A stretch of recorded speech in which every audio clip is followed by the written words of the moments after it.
Plusieurs explosions au-dessus d'immeubles dans la région de Moscou. Ces vidéos amateurs ont été prises à Khimki, dans la banlieue de la capitale russe. La Russie a indiqué dimanche avoir été visée par près de 600 drones, faisant plusieurs morts et d'importants dégâts matériels. La défense aérienne russe a indiqué avoir abattu plus de 500 d'entre eux, faisant de cette attaque l'une des plus importantes depuis le début du conflit en 2022, qui pourrait, selon certains experts, faire évoluer le rapport de force.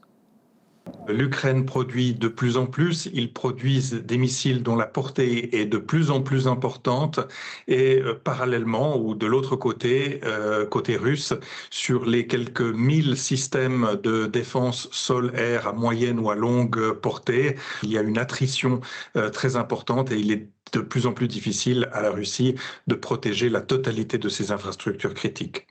Cette attaque intervient quelques jours après des frappes russes meurtrières sur la capitale ukrainienne, auxquelles le président Zelensky avait promis de riposter.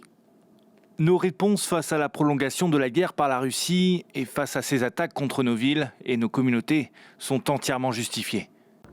L'ensemble du territoire ukrainien est visé par des bombardements quotidiens des forces russes depuis plus de 4 ans. En réponse, l'armée ukrainienne frappe régulièrement la Russie.